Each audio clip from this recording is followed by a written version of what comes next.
Bismillahirrohmanirrohim. Assalamualaikum warahmatullahi wabarakatuh. Sahabat Nurul Hidayah. Bulan Muharram adalah bulan yang dalam syariat Islam dimasukkan dalam bulan-bulan yang dimuliakan, Al-Ashurul Hurum. Diriwayatkan oleh Abu Bakrah bahwa Rasulullah SAW bersabda, "Sesungguhnya zaman itu berputar sebagaimana bentuknya semula, di waktu Allah menciptakan langit dan bumi. Setahun itu ada 12 bulan, diantaranya termasuk 4 bulan yang dihormati. 3 bulan yang berturut-turut diantaranya, Dzulqoidah, Dzulhijjah, Muharram, dan Rajab Mudar, yang terdapat di antara bulan Jumadal Tsaniyah, dan Syaban." Hadis riwayat Bukhari dan Muslim. Pada keempat bulan ini, Allah Subhanahu wa Ta'ala menekankan agar kita kaum muslimin jangan melakukan perbuatan aniaya, az-zolimu. Sesungguhnya bilangan bulan pada sisi Allah ialah 12 bulan. Dalam ketetapan Allah di waktu Dia menciptakan langit dan bumi, di antaranya 4 bulan haram. Itulah ketetapan agama yang lurus. Maka janganlah kamu menganiaya diri kamu dalam bulan yang 4 itu. Quran Surah At-Taubah ayat 36. Ada 2 penafsiran tentang az-zolimu dalam ayat di atas. Pertama, berperang. Maksudnya tidak boleh berperang pada bulan-bulan yang diharamkan tersebut. Kedua, berbuat maksiat dan dosa. Namun hal ini bukan berarti bahwa bermaksiat dibolehkan pada bulan lainnya. Karena kemaksiatan, apapun bentuknya adalah dilarang, kapanpun dan dimanapun tanpa terkecuali. Ibnu Jarir At-Tabari dalam tafsirnya mengatakan bahwa, dikhususkannya larangan bermaksiat pada bulan-bulan ini menunjukkan kemuliaan dan keagungan bulan ini dibanding bulan-bulan lainnya, di mana kemaksiatan di dalamnya mendapat penekanan untuk dijauhi oleh setiap muslim. Kedudukan bulan Muharram juga dapat dilihat dari nama bulan itu sendiri, dan julukan yang diberikan kepadanya. Nama Muharram, merupakan sigat maf'ul dari kata harama yuharimu, yang artinya diharamkan. Maka kembali kepada permasalahan yang telah dibahas sebelumnya, hal tersebut bermakna bahwa pengharaman perbuatan-perbuatan yang dilarang Allah Subhanahu wa Ta'ala memiliki tekanan khusus yang sangat kuat pada bulan ini. Kemudian dari sisi istilah, bulan ini disebut sebagai bulan Allah, Syahrullah, berarti bulan ini disandingkan kepada lafzul jalalah, lafaz Allah. Para ulama menyatakan bahwa penyandingan makhluk kepada lafzul jalalah, memiliki makna tasyrif, pemuliaan, sebagaimana istilah Baitullah, rumah Allah, Rasulullah, utusan Allah, Abdullah, hamba Allah, dan sebagainya. Berikut ini kami sampaikan tentang puasa Asyura di bulan Muharram. Jangan lupa untuk terus dukung channel Nurul Hidayah TV, dengan menekan tombol subscribe, dan aktifkan lonceng notifikasinya, agar Anda mendapatkan update informasi terbaru dari kami. Dan like serta share videonya. Sampaikanlah ilmu, walau 1 ayat. Mengapa Muharram ditetapkan sebagai bulan pertama pada tahun Hijriah? Banyak yang mengira bahwa penetapan bulan Muharram sebagai awal tahun Hijriah adalah karena peristiwa hijrahnya Rasulullah SAW ke Madinah terjadi pada bulan itu. Perkiraan tersebut keliru, karena Rasulullah SAW memulai perjalanan hijrahnya pada akhir bulan Safar dan tiba di Madinah pada awal bulan Rabiul Awal.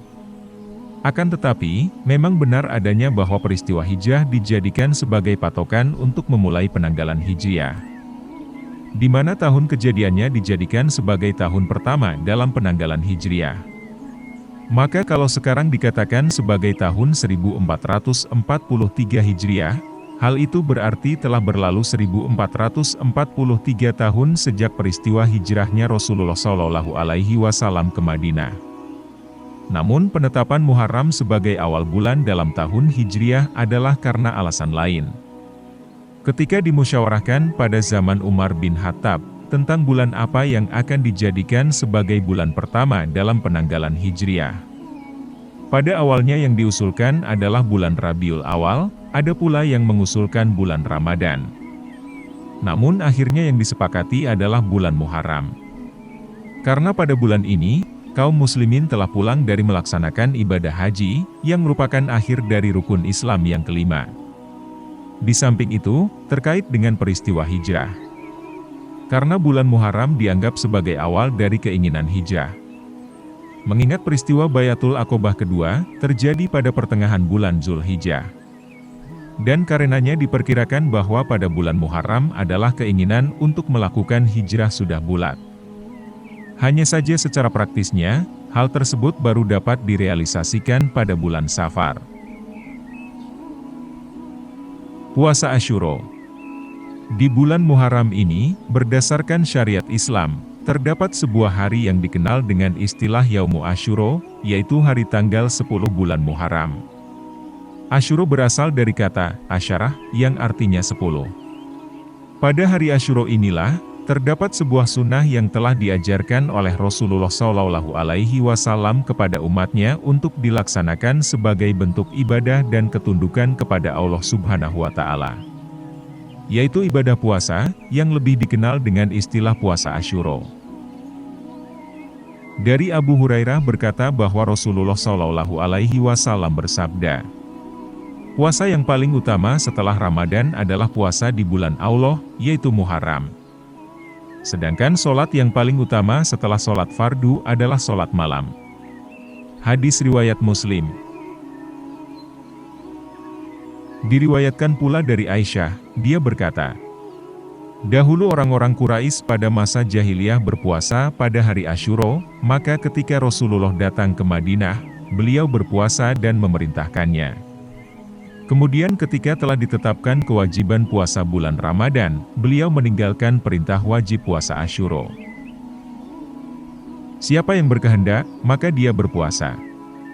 Dan siapa yang tidak berkehendak, maka dia boleh meninggalkannya. Hadis riwayat Bukhari dan Muslim. Diriwayatkan oleh Abu Qatadah bahwa Rasulullah SAW bersabda, adapun puasa hari Asyura, aku berharap kepada Allah menjadi penghapus dosa selama setahun sebelumnya. Hadis riwayat Muslim. Dari Ibnu Abbas berkata, aku tidak pernah melihat Rasulullah mengupayakan untuk puasa pada suatu hari melebihi yang lainnya. Kecuali pada hari ini, yaitu hari Asyura, dan bulan ini, yaitu bulan Ramadan. Kemudian diriwayatkan kembali, bahwa ketika Rasulullah SAW berpuasa pada hari Asyura dan memerintahkan kaum muslimin berpuasa, mereka para sahabat berkata bahwa ini adalah hari yang diagungkan oleh orang Yahudi dan Nasrani. Maka Rasulullah SAW bersabda, jika bertemu tahun depan, insya Allah, kita akan berpuasa pada hari ke-9 bulan Muharram. Namun ternyata pada tahun berikutnya, Rasulullah SAW telah meninggal dunia. Hadis riwayat Bukhari dan Muslim. Untuk membedakannya, maka disunnahkan untuk berpuasa sehari sebelum, atau sehari sesudahnya. Sebagaimana yang diriwayatkan oleh Ibnu Abbas, bahwa Rasulullah SAW bersabda, puasalah pada hari Asyura, dan berbedalah dengan Yahudi pada masalah ini. Berpuasalah kalian sehari sebelumnya atau sehari sesudahnya. Hadis riwayat Ahmad. Fase penetapan puasa Asyura.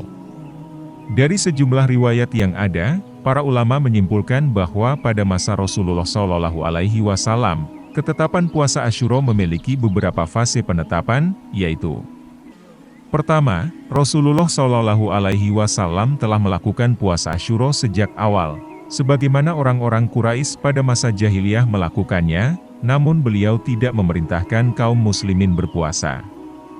Kedua, ketika beliau datang ke Madinah dan mengetahui bahwa orang-orang Yahudi juga berpuasa pada hari Asyura, beliau berpuasa dan memerintahkan para sahabatnya untuk berpuasa juga.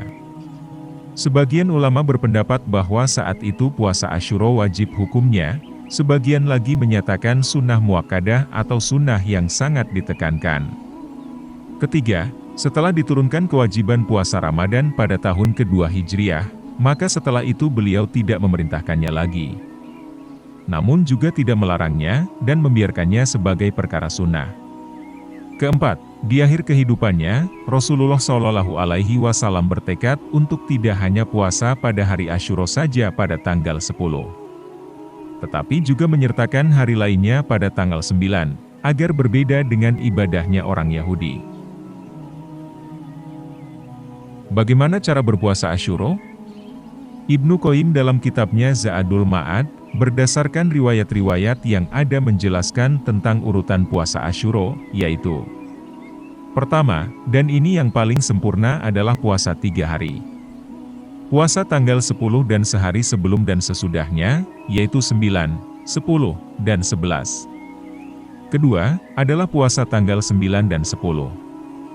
Inilah yang banyak disebutkan dalam hadis. Dan ketiga, adalah puasa tanggal 10 saja. Alasan dilakukan puasa selama 3 hari pada tanggal 9, 10, dan 11, bertujuan sebagai bentuk kehati-hatian. Yaitu kemungkinan penetapan awal bulannya tidak tepat, maka puasa tanggal 11-nya akan dapat memastikan bahwa seseorang mendapatkan puasa Tasyrik, tanggal 9 dan Asyura tanggal 10. Adapun puasa tanggal 9 dan 10, dinyatakan jelas dalam hadis yang sahih, di mana Rasulullah Shallallahu Alaihi Wasallam pada akhir kehidupannya sudah berencana untuk puasa pada tanggal 9. Hanya saja Rasulullah Shallallahu Alaihi Wasallam lebih dahulu meninggal dunia. Rasulullah Shallallahu Alaihi Wasallam juga memerintahkan para sahabatnya untuk berpuasa pada tanggal 9 bersama tanggal 10, agar berbeda dari perbuatan orang-orang Yahudi. Sedangkan puasa tanggal 10-nya saja, sebagian ulama menyatakannya makruh, meskipun pendapat ini tidak dikuatkan sebagian ulama lainnya. Secara keseluruhan dan berdasarkan keumuman hadis-hadis yang ada, puasa Asyura adalah ibadah yang sangat dianjurkan Rasulullah Shallallahu Alaihi Wasallam. Demikian pembahasan kita kali ini mengenai puasa Asyura di bulan Muharram. Semoga kita senantiasa dalam lindungan, serta limpahan rahmat dan karunia Allah Subhanahu wa Ta'ala. Wassalamualaikum warahmatullahi wabarakatuh.